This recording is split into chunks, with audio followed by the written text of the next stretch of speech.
Welcome, everybody, to the 10 Count Podcast, brought to you by Bodyslam.net. I am Ty P. Across the screen from me is J Star, and we are at it again. I want to apologize for Sunday because there was no quick count, and I want to blame myself, and I can blame my son because he's my son.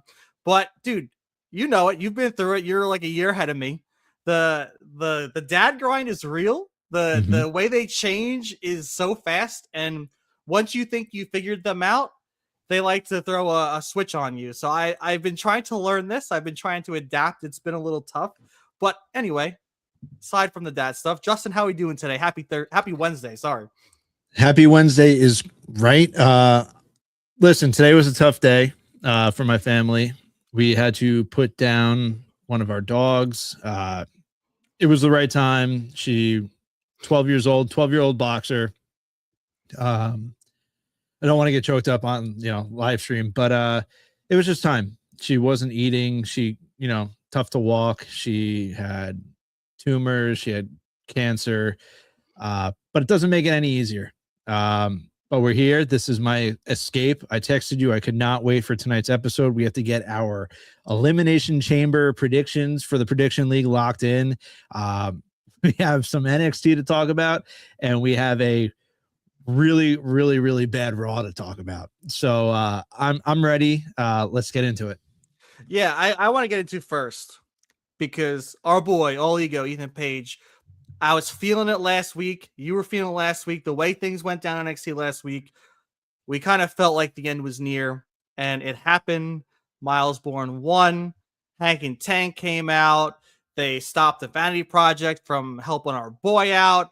And just so you know, All Ego Ethan Page is the greatest NXT North American champion of all time. I don't care if you agree. I don't care if you disagree.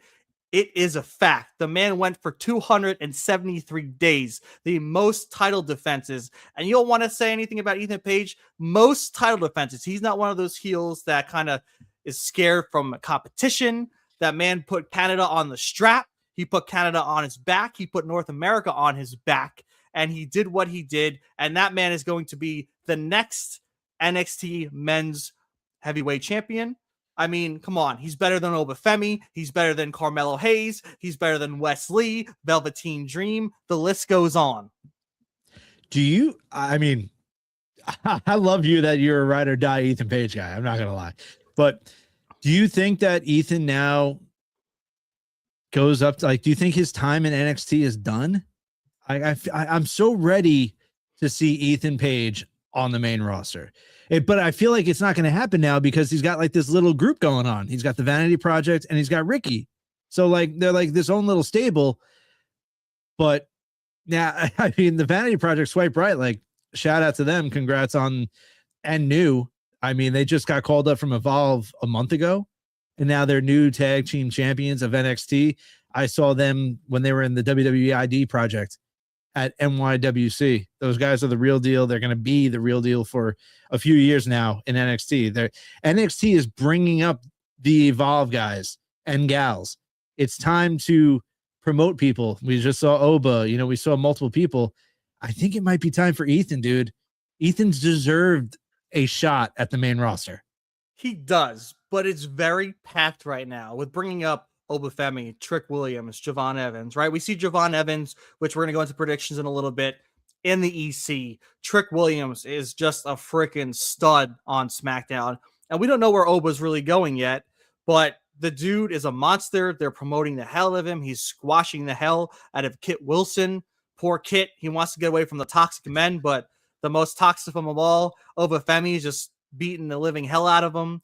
But I feel like with those three kind of finding their place on the main roster right now, the men's division is a little tough to bring him up. And I feel like he still has a bunch to offer with the Vanity Project, with Ricky Saints. I feel like that faction can kind of grow and be a bona fide faction on NXT. And maybe we see Ethan Page get back the North American Championship. Maybe we see Ricky become NXT champion with the Vanity Project as the tag team champions. I know I forget the kind of the leader's name, but he's still the Evolve champion, is he not? Jackson Drake, yeah. Yeah, Jackson Drake. So, I mean, he still has championship. I think we can see kind of the Vanity Project / Ethan and Ricky kind of be draped in gold maybe in the near future together as a force on NXT.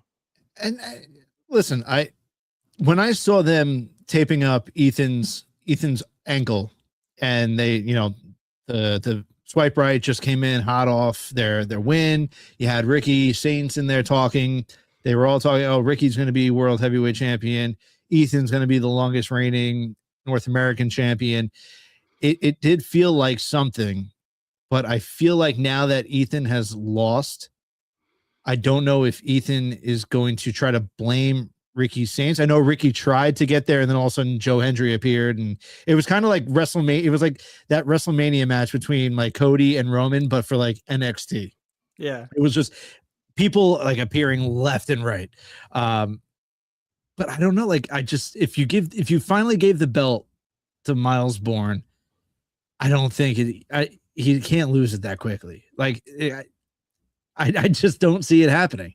So what is next for Ethan Page? That is the real question. Does he go for the NXT Heavyweight Championship? I don't know. Like, Joe Hendry and Ricky Saints are about to fight. So then you're getting in the way of your friend Ricky Saints. I don't know. It's a tricky situation for Ethan Page.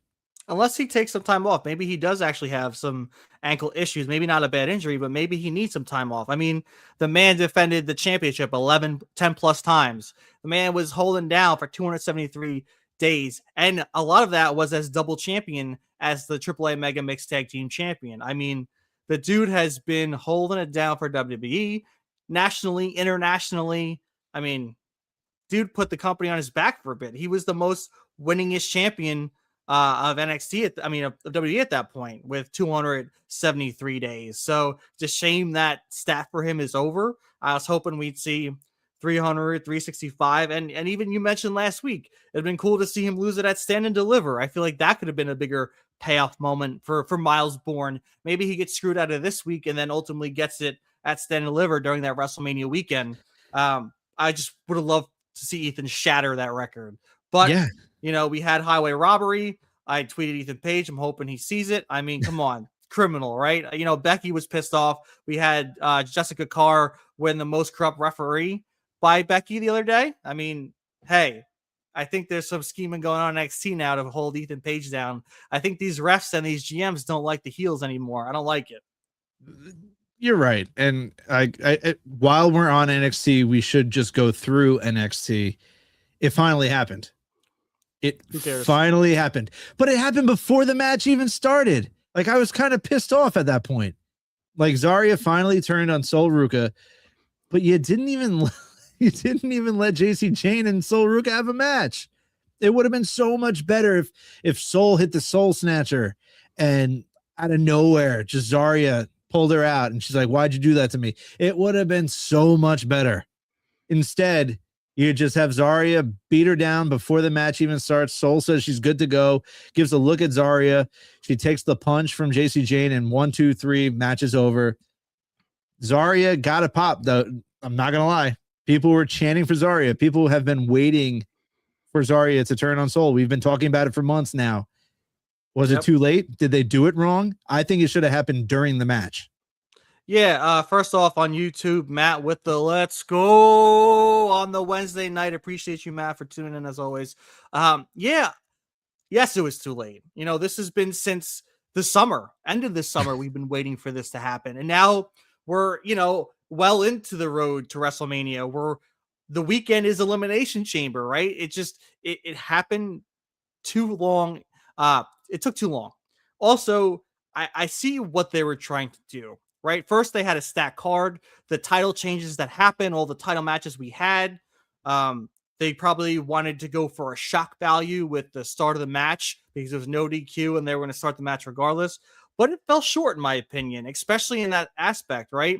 I think it was cool to do it at the beginning of the match, but at the same time, I didn't care anymore. It was going to happen eventually. We've seen them tease it for months and months and months. In this aspect, I know there's patience and patience is a virtue, but some things you just need to pull the trigger on. And that was something they should have pulled the trigger on well in the past, especially when they had those 2 nights. I forget what the NXT event was when Roadblock. Yeah. When Zarya fought for the Speed Championship and Sol fought for the NXT North American Championship or vice versa.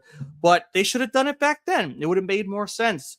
But yeah, I kind of was bummed that the women got the brunt of the title matches of the show, right? They needed to pull time somewhere, and they pulled it from a match that would have been spectacular and could have had a nice moment, like you said, where the Soul Snatchers hit, the crowd's going wild, and she gets pulled out by Zarya. I think that would have been, more beneficial because you could have had Zarya fighting Fatal Influence off during the match. And then when it came down to it and Zarya's the only one left standing ringside and she pulls out Sol Ruka, that to me would have went 30,000 times better than what happened last night.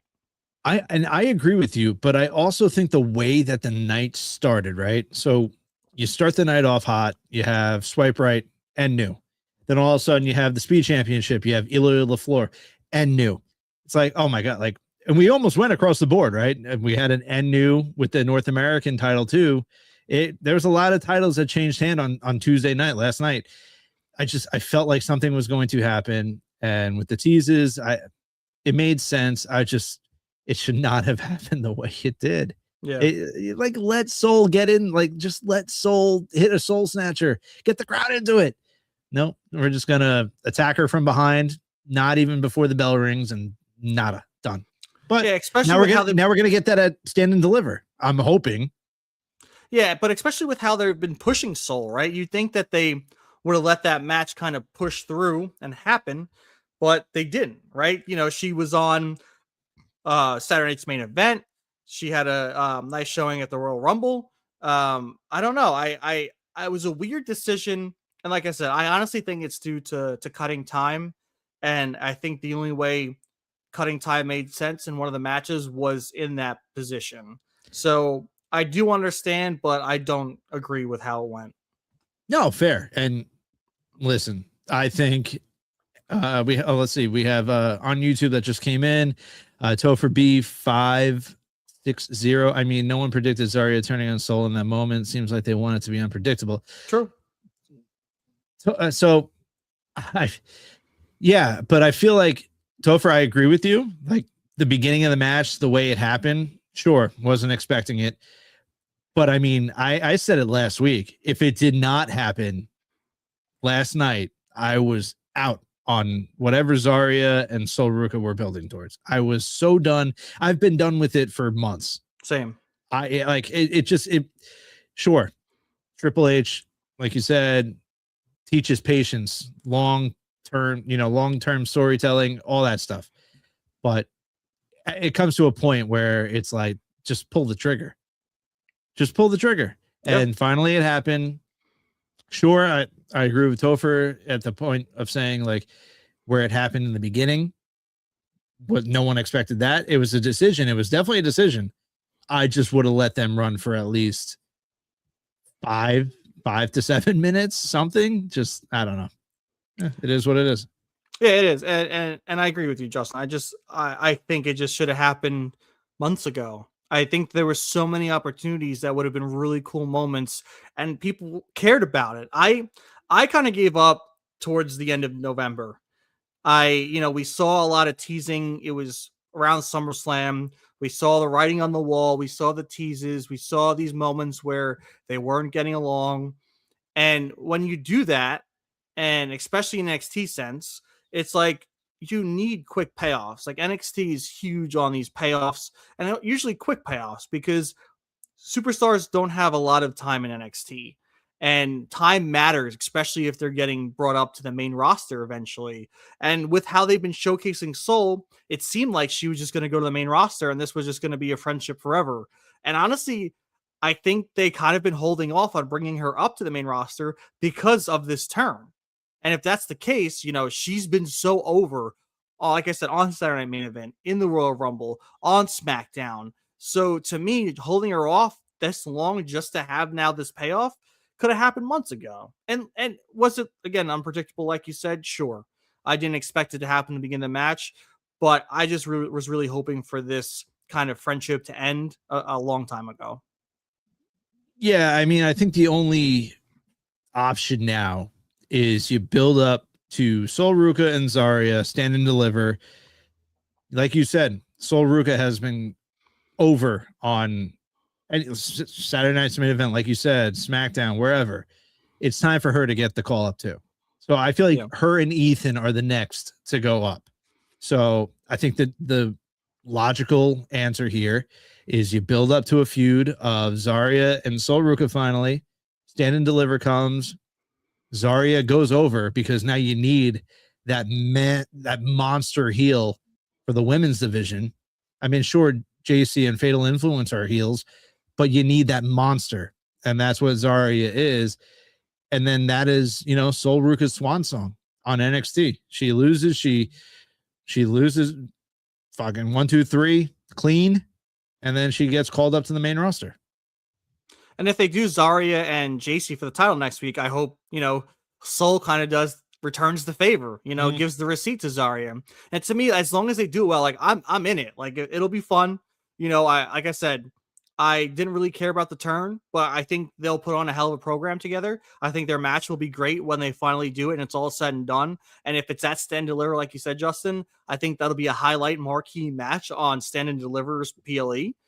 But yeah, I hope next week, if Zarya does get that championship match, I hope Sol Ruka gets involved and screws Zarya over. I hope we see them just kind of like what Seth and CM Punk were doing in the beginning, where they would just show up and just brawl. Like music, they tried to cut a promo, music hit, brawl. Like I would love to see that with Zarya and Sol Ruka. And plus that'll bring out a side of Sol Ruka that, we don't see. This fighter, like she is a fighter, but like, bare knuckle brawl, like let's go, I'm ready to fight at any point, any moment. So I hope that's what we see leading forward between this, upcoming feud between Zarya and Sol Ruka.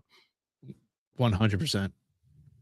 I think we got to dive into our predictions. But before I say that, Stussy6 on the YouTube, Zarya should win the title so they can recreate the Ciampa Gargano dynamic. That would be fun. I wouldn't disagree with you.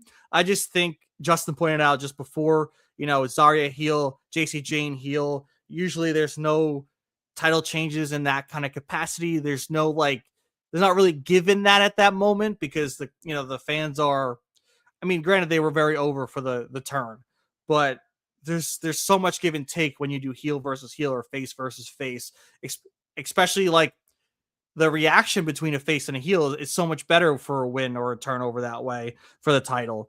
But yeah, it would be cool to see that dynamic, but I can't see it happening, especially with, Sol is still pissed off that she got screwed by Zarya. I think that receipt's coming. But I do want to dig into our predictions because we got to get those in. We are in the prediction league, and we haven't been doing so great. So Justin, I'm gonna say this before we get started.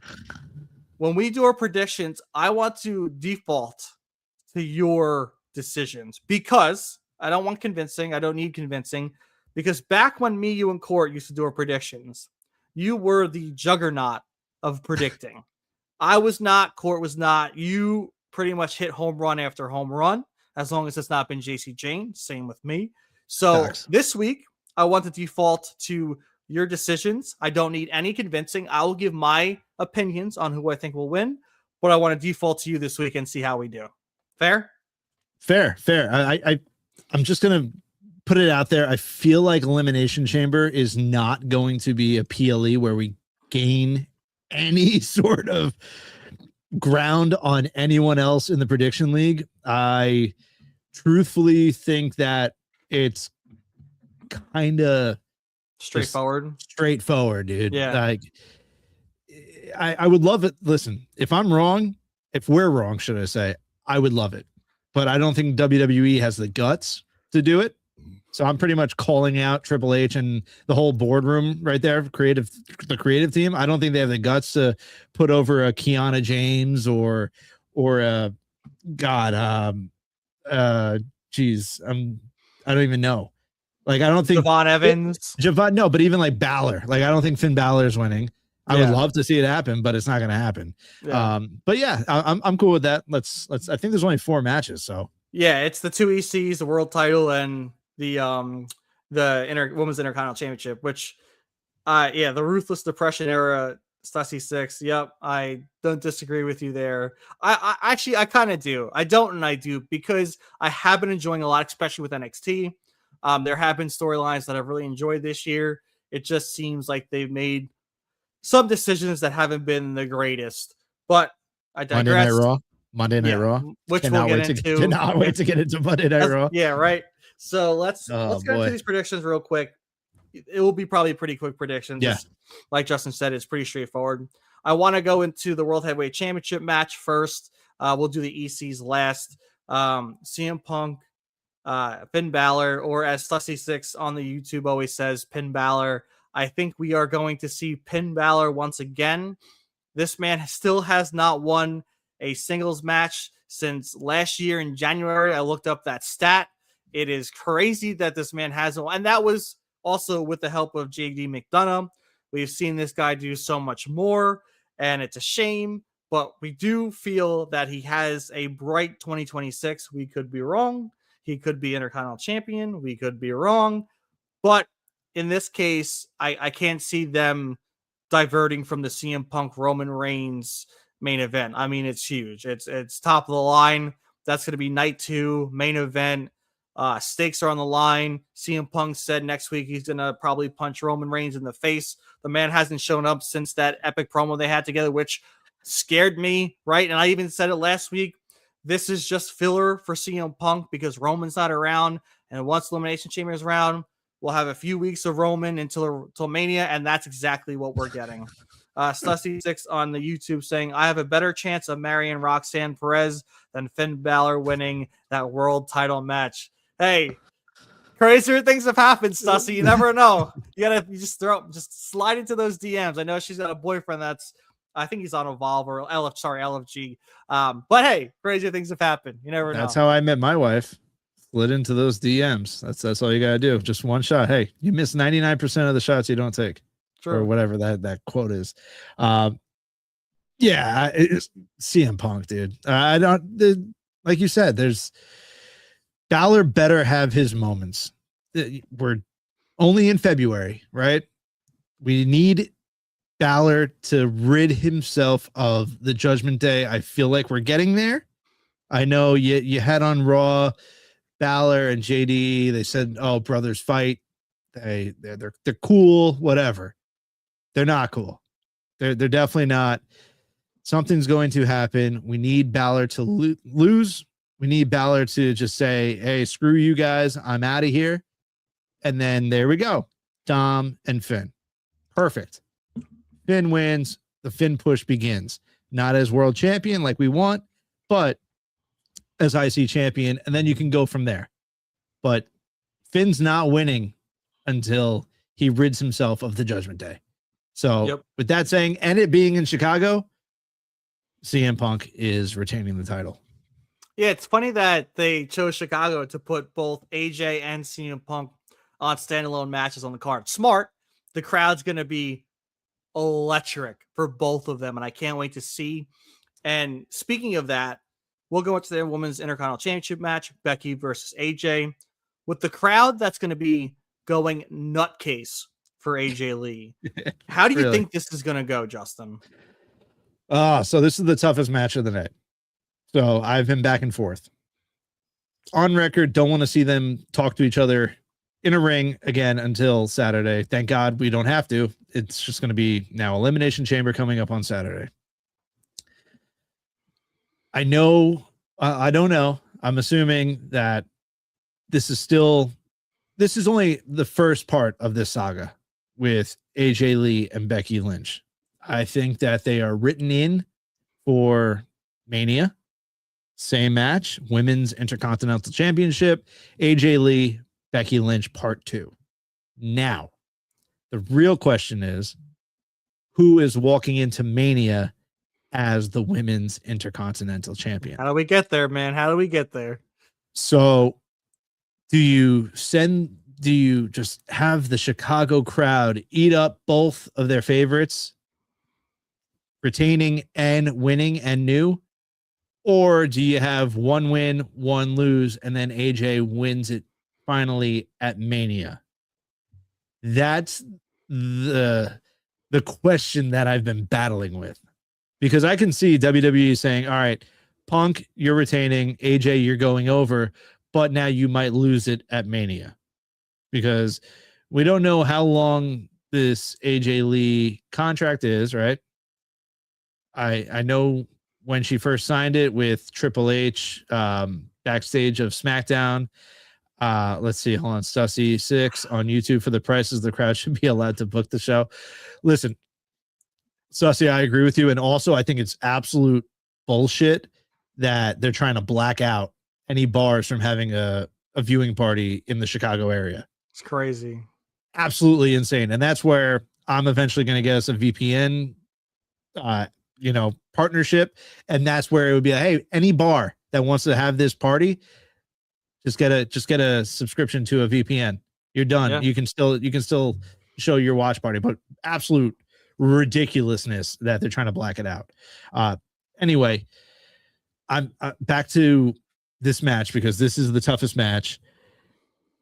I don't know how this is like Roman, right? Like AJ Lee kind of disappeared for a little bit. She had the 2 matches and then she disappeared for a bit. I know she, wasn't probably going over to Saudi Arabia for the Rumble. Now she's back. I don't know if she's going to be an every Monday night type of deal. So for that, I think she's going to get a short reign. So with that, I think Chicago is going to be super fucking happy. I think AJ Lee beats Becky Lynch. Becky pulls what Becky's been doing. She gets her rematch at Mania, and then I think Becky might win it back at Mania. So with that said, I'm going AJ Lee. Yeah, I think the key is Jessica Carr's referee. You have Jessica Carr, count to 3 on Becky again. Becky can go on one of those tirades, like you mentioned. She's done this before to get her rematch. She can say how corrupt Jessica is, that she got screwed. There could be a moment like what happened with Maxine, where there was some kind of like, oh, she didn't really pin me, or she cheated. I think there's many ways to go about it for AJ to go into WrestleMania as the Women's Intercontinental Champion. And I think that'd be great. I think the crowd reaction alone for AJ winning that title in Chicago is buzzworthy, is viral worthy. I think they should pull that trigger. And like you said, who knows how long she's around for, how often she's supposed to be showing up. So to give her a month with a championship, if she shows up here and there, it doesn't really matter. It's worth it, in my opinion, to pull the trigger on AJ. I think AJ deserves kind of that championship reign. And then maybe she could eventually win the women's tag championships and be, a Grand Slam champion. I could see that happening in the near future, which would be really cool. She deserves that, right? She ushered in this era we have now, where we have Rhea Ripley, Io Sky, Charlotte Flair, Alexa Bliss, Becky Lynch. We have Roxanne Perez, Raquel Rodriguez, Liv Morgan in the shoes that they're in right now because of AJ. We have them main eventing WrestleMania. We have them main eventing Raws. We have them all over the Raw card and all over the SmackDown card, all over NXT. If you watch NXT right now, the women are all over it. Granted, not last night. Last night they kind of got the shaft, but most of NXT Weekly, it's 2, 3, 4 women programs going on at once. And, right. Shout out to especially NXT last night with Jada Parker screwing over Mariah May to Thea Hale, which was also an awesome moment, which we didn't get to talk about. But yeah, I think AJ deserves that recognition. She deserves that show. I know they like to say that the Bellas and Nikki, were the ones to get this revolution started, but no, it was always AJ. AJ was that person. She kind of took the diva and created it as the wrestler, as the superstar that they are now. So it would be nice to see that happen full circle. So I do hope it happens. Stussy6 on the YouTube. WWE wants all those social media posts with Punk and AJ being double champions. Yeah, they definitely want people to eat that shit up, especially the Raw after this Elimination Chamber. Both of them coming out draped in gold. That's just a highlight moment, and they do want that to happen. So I will not be surprised if AJ does walk out of Elimination Chamber as champion. Yeah, and the more I think about it now, if we're going to build up to a Becky AJ part 2 at Mania, if that is written on the card already, like guaranteed, there's no way that you can go from AJ losing at Chamber and then wanting another match. The only way that we get that rematch is AJ going over Becky and Becky just throwing a goddamn tantrum. So with that said, AJ Lee is walking out and new Women's Intercontinental Champion. And then you just lead up to Mania part 2. Here it comes. Yeah. All right, let's get into the Women's Elimination Chamber match. We have Alexa Bliss, Asuka, Kiana James, Raquel Rodriguez, Rhea Ripley, Tiffany Stratton. It is crazy to me. It is crazy to me that Julia isn't in this and Kiana James is. I don't know if, they have some stock in Kiana James. I do think she's entertaining. I think she does have some more to offer in the near future. But looking at this match, there are some decisions, right? I mean, at the end of the day, Liv Morgan picked Stephanie Valkyrie. So Jade Cargill is the one that's left. She is a bona fide heel. So looking at this list, you have Alexa Bliss and you have Rhea Ripley and Tiffany Stratton. I don't think Rhea Ripley is going to win because I think her and Io are going to be defending that tag team championship in some capacity at WrestleMania. Those are two huge names. Io's not on the card. She's not in the Elimination Chamber match. So she's going to be on WrestleMania at some capacity, which will be those tag team championships. So that leaves Alexa Bliss, Tiffany Stratton. That's why I don't think Alexa's going to win. I think she's going to be a great showing. But to me, I think we get Tiffany Stratton, Jade Cargill part 2 at WrestleMania. Or sorry, is it part 3? I think their second match was at SummerSlam. I can't remember. I like the way you broke that down. I'm not gonna lie. Just real quick, Stussy, I don't want to ignore you. It has to have a stipulation. I'm assuming that was back to for AJ and Becky AJ. WrestleMania. Yeah, 1000%. And then Stussy says, I actually do think Rhea is winning on YouTube. And so this is where you and I, Ty, can actually debate back and forth, because I am between Tiffany Stratton and Rhea Ripley. So I haven't made my decision yet. I know we're going to do whatever, but this is where we're able to have these debates. So you're saying Tiffy time, right? I think that Rhea, hands down, is the biggest women's superstar on the planet right now. Easily. Yeah. I believe that if she goes over, like you said, she has those tag titles. They need to be defended at Mania, right? But I think you can have a match in between Chamber and Mania where obviously her decision is Jade Cargill. You can have Jade come down as a heel during that match, screw them over, and then you can have Ennu, whether it be Charlotte and Alexa, you can have the Bella Twins, you can have whoever end up becoming Ennu throughout. Now they can defend, but then it leads to you need Io Sky somewhere at Mania, and I don't know where you fit her in, which is a problem because Io Sky needs to be featured on the card. So yeah, and that's my kind of concern. If they do drop the titles, how does Io Sky get involved in WrestleMania? That's how my brain is kind of processing this. It all kind of revolves around Io Sky, and I don't know if that's the right thing or the wrong thing. But to me, if they drop the championships, then Io can't really get involved. And Stussy mentioned Rhea could work both nights, 100%. I mean, she can easily do that. But do you jeopardize Rhea getting hurt in a tag team title defense to then lose that, possibility of her fighting Jade Cargill on that second night? Because obviously you won't have her fight for the world title first. You'd have her do the tag titles and then the world title. So that's the only thing that scares me. I mean, they did it with Cody, right? And it worked. Cody wrestled The Rock and Roman night one, and then we had, Cody Roman the next night, which I got to see live in person, which was epic as hell. But yeah, I mean, Rhea is a workhorse. She stays pretty healthy for the most part. So maybe you could have her work both nights. Maybe you make her take it easy, and Io Sky can be, the bump taker, the highlight, the taking the risks. So it's definitely a possibility.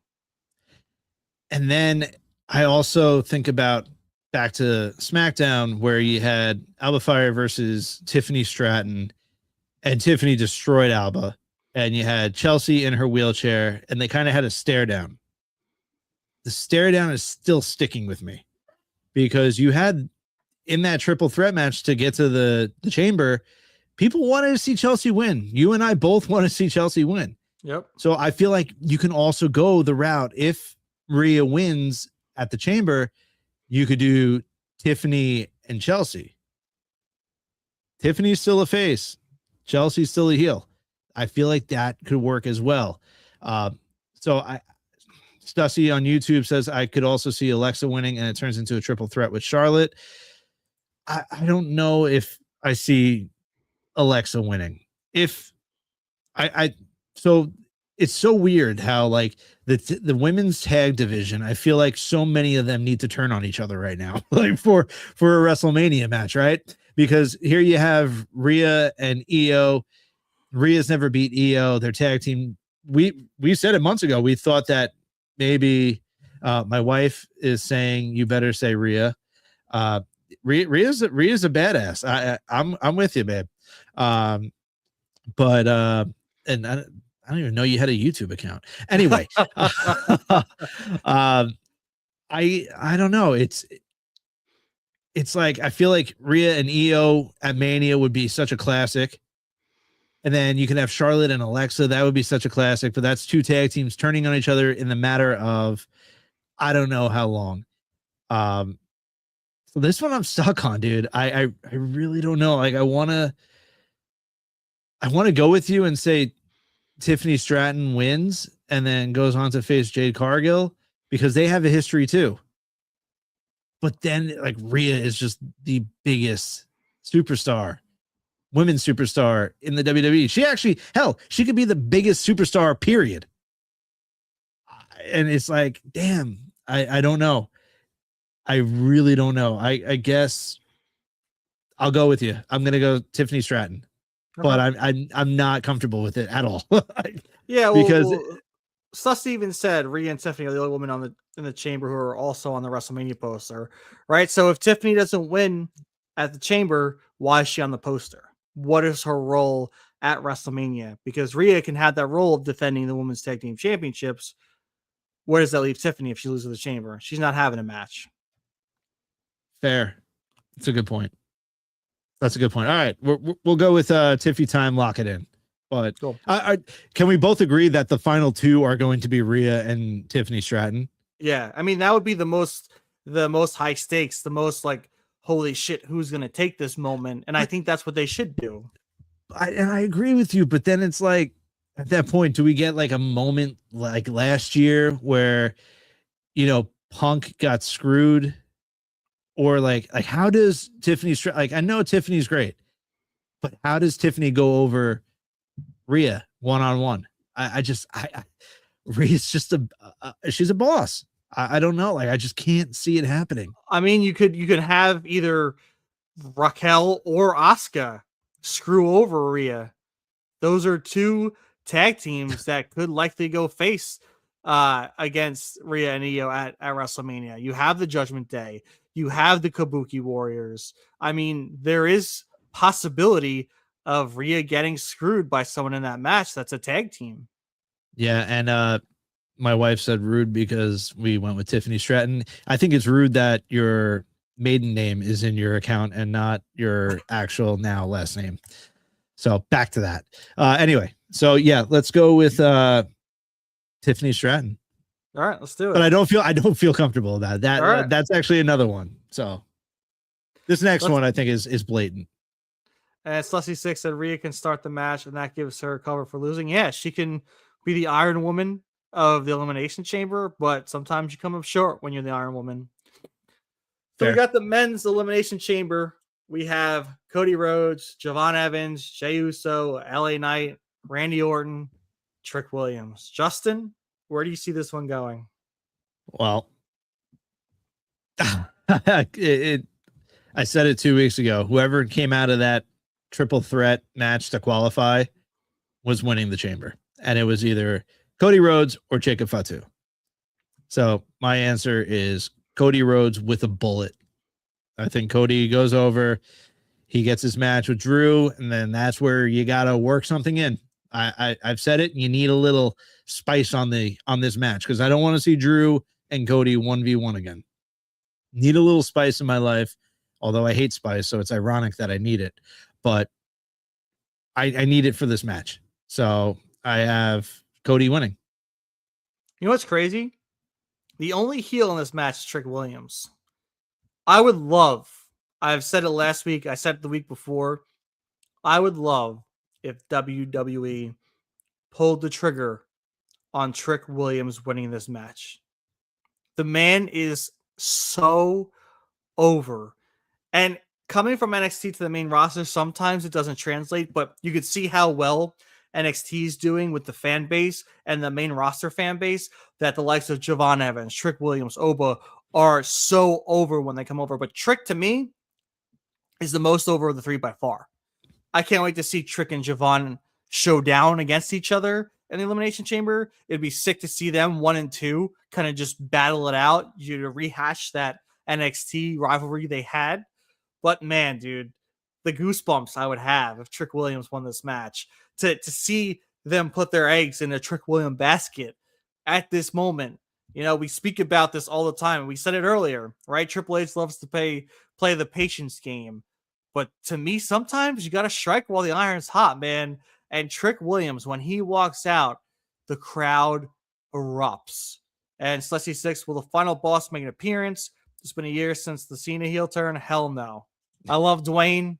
The Rock's my boy, but he is not showing up at Elimination Chamber this year. But yeah, I see where they went with this lineup. You have 5 face wrestlers, 1 heel. Obviously, they want face versus heel at WrestleMania. They want a face to go against Drew. I think you're right. I think Cody probably is the safe bet, especially in WWE's eyes. But dude, Randy Orton would be awesome, especially having a moment between Randy and Cody. And we've seen Aleister Black say he wants that old Randy back. And just think of how epic it would be. Cody hits the crossroads on someone, pins someone just to get punted in the head by Randy Orton. Like, that would be an epic moment in Elimination Chamber. We can even have Cody versus Randy because of that.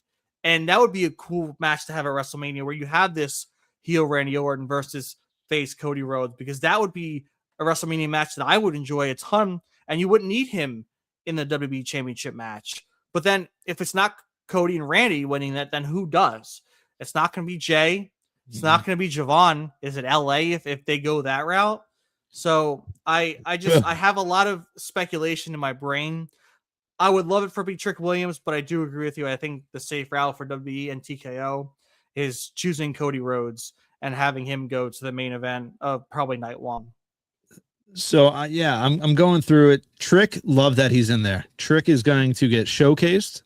Javon is going to get showcased. Those lemon pepper steppers, baby. Let's those go. Lemon pepper steppers. They are going to get showcased. It's just like the Rumble. You know, Javon got showcased. He didn't win. He came up short, but this is the future. You have Trick and you have Javon in there. They're the future of WWE. Love that they're in there, but they're not winning. Jey Uso also not winning. I don't know. Jay's going to have to defend those tag titles, right? Jimmy's just kind of a ride along right now at this point. So someone said, which I think is hysterical, and it's like on point, that pretty much Jimmy right now is Jay's cuck, or Jimmy's a cuck to Jay. Whatever the hell the phrase is. I don't know. I mean, dude, it's crazy. But they have to deal with those tag titles. LA Knight, I think everyone's saying that he's going to end up being the open challenge for Brock Lesnar. So we know how that's going to go. It's not going to be Oba Femi? No. So I also went out and put a tweet out there saying Oba, but it looks like they might be building first towards an Oba Rusev after Monday Night Raw. But I did say, I went out on X. I was like, Oba Femi, hello. And people said, it looks like they're, going to build towards LA Knight and Brock Lesnar because of reports that happened months ago. They said that they were trying to lock in LA and Brock as opponents for Mania. So once again, as we said last week, always a bridesmaid, never a bride for LA Knight.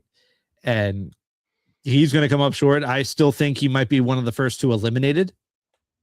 That's just my 2 cents. He gets to these big matches and then they just don't put him over. It's unfortunate. I would love to see Randy Orton, man. Would love to see Randy Orton win. It's not going to happen though. I think it's going to come down to Orton and Cody. Don't get me wrong, 1000%. And they're going to go at it. But you mentioned earlier, we're going with Cody Rhodes, right? We're locking in Cody. Oh yeah. I mean, okay. Like I said, my decision is in your hands. Yeah, but right. I agree with you. You picked Cody first, and I do agree. But if you want to pick something else, no. So we're going Cody. But you mentioned something earlier that they want a face versus a heel at Mania. More and more and more, dude. Once again, Cody is acting like a heel. No one wants to admit it. No one wants to talk about it. But Cody Rhodes is showing heel tendencies. It showed this past Friday. I mean, we can get into it. Like Drew McIntyre wearing all white, just telling the truth. He's a truth teller. Yeah, sure, he's a bad guy. But then you have the segment between Cody and Sami Zayn was the best thing that happened on SmackDown. And Cody seemed like a douchebag. So, I mean, we're going with Cody Rhodes for the Elimination Chamber. Lock it in. We're good on that. But I also wanted to talk about that. Like Cody was very sure, people can go back and say, oh, it was Sami Zayn that was passive aggressive. No, man, it was Cody. Faces are not supposed to be cursing. Cody is now cursing. We just need Cody to lose at Mania and it starts the heel turn. But what if he doesn't lose? What if he cheats to win? No. Listen. Because if he cheats to win and leaves WrestleMania as champion, the crowd's going to be nuclear against him. Not only did he win, but he cheated against Drew to win the championship. That to me sets him full force into a heel turn because the crowd doesn't want it. The crowd's gonna go ape shit against that because they want to see Drew retain. But also if he does it in a way where he hits a low blow or uses the chair or holds the ropes, like no one would expect that. And also people would hate it because he won again at WrestleMania and he did it in a shitty way, especially with last year's match, how shitty the John Cena Cody Rhodes match. If Cody wins in a crap way and turns into a heel, that'll set him for a summer of just epic heel, epic nuclear fucking heat. So I'm with you. So I actually take back my statement. I don't need him to lose to turn heel. I just need him to turn heel. Yeah. He can win and turn heel. Cody Rhodes' next title reign has to be heel. Yeah. I do not need face Cody Rhodes again. Also, don't dye your hair jet black again like you did in AEW. I don't need that. Just keep the blonde hair, keep whatever you want to do. My wife said that shit hurts. Apparently, he's got to get it dyed like every other week. Or apparently, that's what she says. But wow, apparently that hurts like a bitch.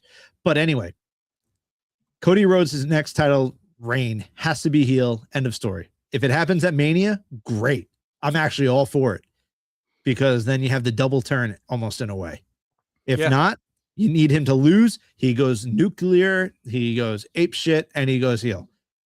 All I need is Cody Rhodes to be heel. That's all I need now. That's all I need. Sorry, Court, if you don't agree, if you're watching, but I need Cody Rhodes heel. She won't agree. But I think it's best, as I sound like Triple H now and Stephanie McMahon, but that's what's best for business. Yeah, absolutely. So, yeah, and plus Drew's over. You know, Topher B560 on the YouTube, Cody next title should be a heel, but also have a stable. Hey, I think that would be awesome. You could bring up Ethan Page at that point. You could bring up Ricky Starks at that point. Okay, you know, we're cooking. We're cooking. You can throw in Jade Cargill at that point. You can be like, we were, you know, the people who hopped over were taking over this, you know, this brand, this business. You know, we are the highlight. You have the best NXT North American champion of all time in Ethan Page. You have Cody Rhodes at that point as the 3-time WWE champion on a tear since he's come back to WWE. I mean, Jake Cargill is that bitch. I mean, dude, it writes itself. I agree, Topher. Make that stable. I think it could write itself, and I'm all for it. We're cooking now, but I also don't think they would go all AEW people because the backlash that they would get for doing all that would be nutty. I don't think so. I do. I do, man. But they want that. It generates buzz. The term is any press and bad press is good press, right? Any press is good press. The IWC would go freaking ape shit. Yeah, it's that photo. It's literally that photo. That photo that they took backstage of all of them with the titles. Everyone was going crazy, right? Stussy said, and we finally get Cody Punk. Done. We get Cody Roman. I talked about this 3 weeks ago. I need, if we're doing Vegas again, Saudi Arabia now, we're doing a heel Cody versus a face Roman. Money. Oh my God, book it. Topher on YouTube.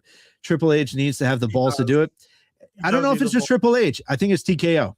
It is, yeah, it definitely is TKO. It's TKO. They see the money and the revenue that is being generated by Cody Rhodes' merch right now. That, I mean, they're gonna have to make a heel shirt. I would buy it. Hand up, I would buy it. If Cody turns heel and wins the World Heavyweight Championship, I am buying his first shirt. I know you or Court bought the gig, the whatever, they look like a Nintendo 64 or whatever, or like Super Nintendo, like that shirt. Yeah, I don't need that anymore. I need a heel Cody Rhodes. I'm ready for it. I'm dying for it. And he's getting there, man. You pay attention to everything he's doing. He's going at people first. He's going at Drew McIntyre. He's going at Sami Zayn. He has the tendencies. Just pull the damn trigger. Stussy on YouTube. WWE should do more Saudi shows. It's a great opportunity to bring back some old WCW pay-per-view names like Reed and Sold Out. I I think they're going to do more Saudi shows. I think that's just written in the cards. They make a shit ton of money off Saudi, I think. Yeah, they make so much money. And then Topher saying, "Oh, I know it's TKO, but need to look at how the NWO merch." Oh, dude, Topher. Yeah, you're speaking to me, brother. It's just I hope, I'm praying to the wrestling gods, please. The next reign has to be heel, and yeah, let Cody make a fucking stable like the NWO. Do it. You just mentioned Ricky. Ricky's perfect opportunity to get called up. Boom, with Cody. Ethan Page's perfect opportunity. Boom, with Cody. My God, it writes itself. Holy hell, that is the perfect opportunity. But will they do it? No. Probably not. No. And then that's why I get upset. But before we go into Raw, because I can rant about Raw too, we have to talk about this box. The odds-on favorite betting wise right now to be inside that box is Danhausen. Very nice, very evil. How are we feeling? We've spoken about it, right? Yeah. Can a person live in that box for 2 weeks? Does it make sense? Danhausen. I get that, but at the same time, I feel like we're putting all our eggs in this Danhausen box, and I don't think it's going to happen. You know, when we speculate, it usually doesn't happen. I don't think it's going to be Jericho. I don't think it's going to be Danhausen. I don't know what it's going to be. Maybe it is. I could be wrong. You know, maybe this is the opportunity where they do a surprise and we're all right. It's Danhausen. Everyone's happy. But they would use Danhausen in the aspect of what they're doing with R-Truth. And R-Truth isn't going away. R-Truth is the comic relief. So how do you fit a Danhausen comic relief with R-Truth? And I don't think you do. And maybe he shows up in WWE, but we've been wrong where we thought someone's going to go to WWE and they haven't showed up. And Slicy 6 is Triple H in the box getting ready to announce a new era. That's a good one. I like, dude. Sussy's got some good one-liners. I like that. You make me chuckle at least twice or 3 times an episode, so I appreciate you.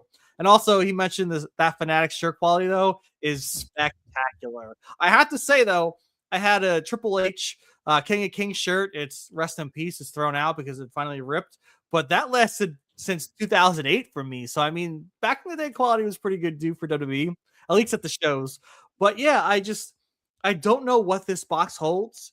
It definitely could be Danhausen, but I'm not sold. I'm not sold. I don't know what it could be, but I'm keeping my options open.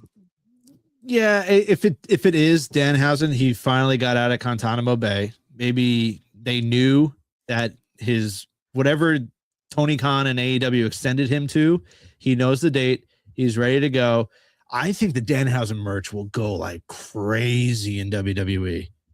I think they will push the shit out of Danhausen merch, and I think they can make it work. I feel like they can make an angle where you have, obviously, I think it was Aldis or it was Pierce that said, we're going to open it together.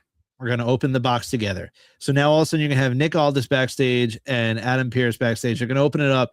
It would be Danhausen, and he would just give his damn like little look to both of them, and they'd be like, no, we're not doing this. And then they could just like fight over like who's signing Danhausen for at least 2 or 3 months. Like, I think they could actually pull that off.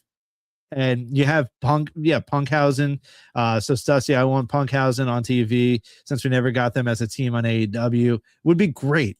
Danhausen cursing people like Oprah, you get a curse, you get a shirt.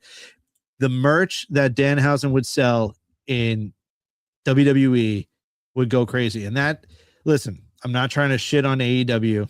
That's the difference between AEW and WWE. The merch that they can push, they are going to make him look like a goddamn star. And once again, Jim Cornette said it. If you come out of a box, you're instantly over. Danhausen will be over. I know it. We'll see. I was never the biggest fan of Danhausen. I get what he's doing. I'm not the biggest fan of the comedic acts. You know, I think it's nice to have comedy included in your gimmick, but I don't like when it's a full-blown part of your gimmick. Like, R-Truth makes it work. He is funny with it. You know, he has my sense of humor, the randomness, right? Yeah. You don't expect what he's going to say. Some of the shit he does is just out of the box. And if Danhausen can do that in WWE, I'll definitely become a fan. But AEW again doesn't use people the best, especially in the promo sense, in the storyline sense, in the funny sense. So maybe that's why I didn't really have the biggest fanship of him then. So maybe him in WWE would be different, but I guess we'll see. Topher, just glad it's not a rooster coming out of an egg. That would be if it's horrendous. a gobbledygooker and then Danhausen comes out of the gobbledygooker. I think that might be a little TVMA if we saw that happen. I don't know. Celestia 6, what if it's just more ESPN promo? It could be. It could be a spot break. It could be a 12-minute spot break, and we get blasted by ads, and they come back and be like, oh, I guess we just wanted to make more money out of the box. It's a giant Slim Jim. Yeah, right? Yeah, just LA Knight, Bianca, Jay just flying out the box with the Slim Jim attire, snapping on some Slim Jims. I can't even speak. But yeah, I don't know. It definitely could. I think the odds, like you said, are most likely going to be Danhausen, but I wouldn't bet against it not being him. Yeah, and we are at the hour mark, but we still have Raw to go into. So if you're cool with running in like another 10 minutes, I'm here. And the people in the chat are ready. We got to get into Monday Night Raw.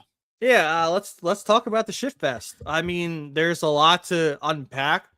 I mean, it started off with Bronson Reed tearing his bicep, which you texted me. I didn't get to watch Raw at that point yet because I was watching my son, but he, the vision seems to be cursed, as you said via text to me, and it's crazy. Now we're out Braun Breaker, Bronson Reed. We're down to Logan Paul, Austin Theory, Paul Heyman.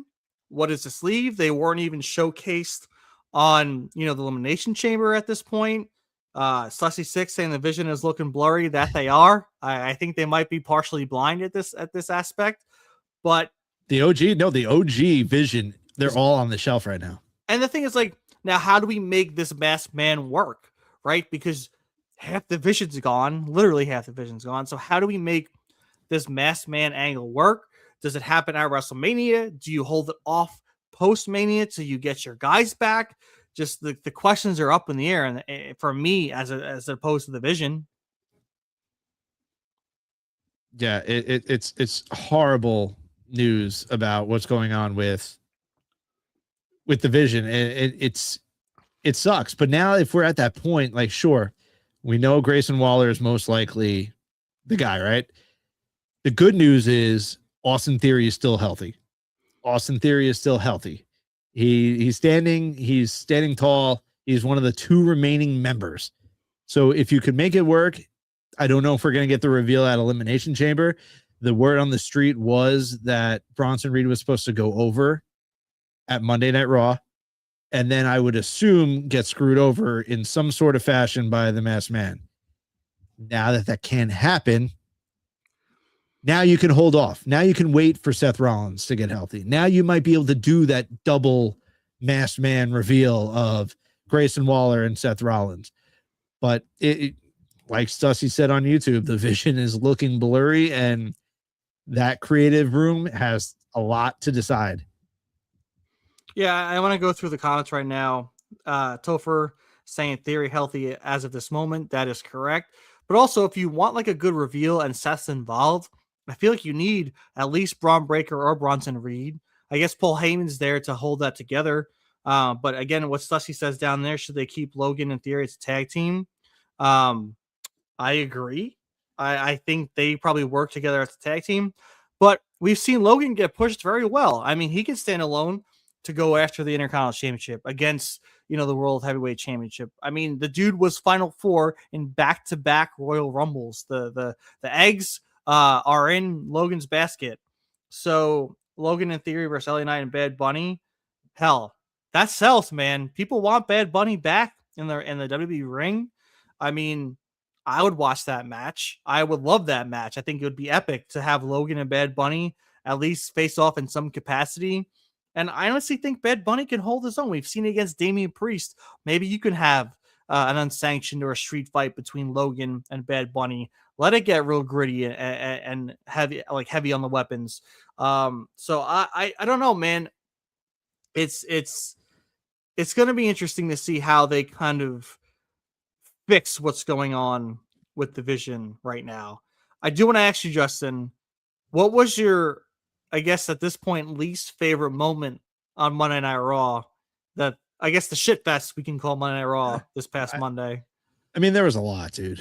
It's just the whole episode. There was like two bright points for me, honestly. Like I like that when Liv was making her decision, there was a little callback to Elimination Chamber with Jade. Like she went to look at Jade and then all of a sudden she turned around, clocked Stephanie Vakir. I like that. That was cool. The AJ Styles farewell, Awesome. Super damn cool. Best part of the fucking night. Freaking Hall of Famer now, man. That was awesome. That was an awesome moment where they had Undertaker come out. I was like,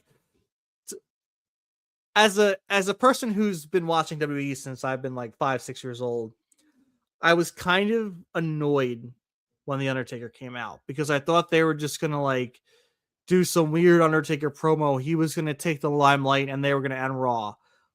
I was wrong, thankfully, and he got which shows that he's part of the group because Triple H, Shawn, Undertaker, they kind of like unexpectedly gave them the Hall of Fame ticket. And so it was cool to see the Undertaker give that Hall of Fame ticket to AJ Styles. Yeah, actually, Taker got me for a second where he's like, "Oh, we have unfinished business." I was like, "Oh fuck! Like, please, I don't need to see AJ Styles versus the Undertaker." I mean, as much as I want to see it, I definitely don't need to see it. But I was happy that Styles got that moment. Apparently, according to things that are on the internet, Styles was not cued in on that. So no, that it seemed like that too. Yeah. He was very confused when the Undertaker's music hit and he came down to the ring. Yeah, and actually I think you can catch the moment of them like hugging where after Taker said like, "Oh, like we have unfinished business, like did I get you?" And Styles like, "Yeah, dude, I thought I was going to have to like lace up the boots again. I thought my retirement wasn't over." But another thing that pissed me off was the ending to Maxine and Natty. It was bad. Especially that was my least favorite, right? Yeah, there. Dude, it was brutal. Like, I said it last week. Let's call a spade a spade. That was horrible. I don't know if it was the camera angle. I don't know if it was supposed to look better, but that was not her head hitting the ring post. It was right after Bronson Reed just tore his biceps. So now you had 2 matches ending pretty much because of an injury. And now this Natty character, like I've been so excited for this Natty character to show up, and so far it's fallen flat. And I don't know it's because if it's because I don't want, like, that's not fair of me to say, but I know they're trying to show that she's ruthless and she doesn't care if her opponent's knocked out unconscious. But like the way she went into the apron, the ring post, too, like you don't get knocked out. It was just it wasn't great. It was not good. Yeah, I want to hit the comments real quick. First, we have Stussy6 with the Offset did better than Travis Scott. Of course he did. I mean, Travis Scott says he's a huge WWE fan and wants to put in work, but he's not. Topher saying we finally got the Abyss debut, which was an also amazing opportunity that WWE had to bring in these TNA legends to help kind of acknowledge AJ Styles and what he's done for the business. Topher6 also with let Natty work like she does on the indies. Feels like they're holding back on her character. See, that's what I was going to go into. I feel like TKO WWE is kind of intruding on what she was doing. They're kind of putting their grimy fingers on this character that is Natty, the low-key legend, which to me is a shame. And like you said, I feel like there's so many other ways they could have done this finish to this match. And the shoulder hitting the turnbuckle to then being passed out was really, really bad. They should have had her just like constantly like just pummeling her or doing something that making her pass out with a chokehold or something, because Natty's a technician. She can do numerous submissions. You don't have to leave it to just the sharpshooter, right? Make her pass out. Pick the Gunther opportunity, right? Use the sleeper. Make her pass out. But like her being knocked out and then her trying to punch her twice was awful. Mm-hmm. It didn't make sense. It was weird. Like you knew that, you know, Maxine wasn't really hurt, and Maxine was trying to sell that she was knocked out, and just the whole dynamic of the referee trying to pull Natty away, and Natty like just standing there and like, oh, let me go do a few more punches. It was really, really bad. It was awkward. I didn't like it. And Slessie Six, she would look more ruthless if she just won the match. Yeah, I feel like they could have made her knock her out during the match, and that would have been fine. Like punch her really hard or something, and make her knock out. I mean, if you back in the day in the WWE matches, you used to be able to in SmackDown versus Raw and stuff. I don't play the 2K games, but you could hit someone with a finisher or something and turn on knockouts. You could knock someone out cold in that match, and that could have been the opportunity, right? She could have done something to Maxine where she just fell and looked like she was knocked out, and the ref could have just pushed her back and looked at Maxine and said, "This is over," instead of her having to pin her. There's just so many ways they could have went about this. It felt like a cop-out. It felt like they decided that they didn't want either woman to win clean, and now this feud that has been going on is going to continue. Like, that's just how it feels. And it kind of sucks because I know Maxine is a now former ISC champion. I get it. I do think she still needs a little bit more seasoning. And I know that she's been working hard in the dungeon with Natty, which is why they're doing this. But this Natty character needs more. Yeah. This Natty character definitely needs more. And then you bring Brock Lesnar out. No, it was literally just a cut promo. Brock comes out. Paul Heyman talks about how the real main event is whoever decides to step toe to toe with the beast, Brock Lesnar. And now, sure, they put up his dates. He's like Roman Reigns, he has 5 dates left until Mania. So whoever is going to show up better show up. I promise you, and actually I don't promise you, but I can almost guarantee that is going to be at that MSG show, that Monday Night Raw at Madison Square Garden, where we find out who's going to face off against the beast, Brock Lesnar, because I don't think ticket sales are doing that great. And they want to, obviously it's MSG, it's close to home. And they want to sell that out. So I'm sure that's where we'll probably end up finding out who will face Brock Lesnar at WrestleMania. Javon and Kofi, it was fine. It was it was whatever. And then you had Punk's promo, right? And then you had the qualifier, and you got Raquel winning, which honestly, I'm okay with. I am okay with Raquel Rodriguez winning.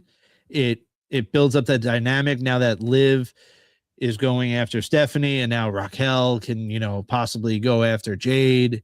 It makes sense. Is she going to win? No, but it was nice to see her, because then, if you have Io would be in the chamber with Rhea Ripley, and we discussed that all. But overall, the episode to me just was probably one of the worst of the year.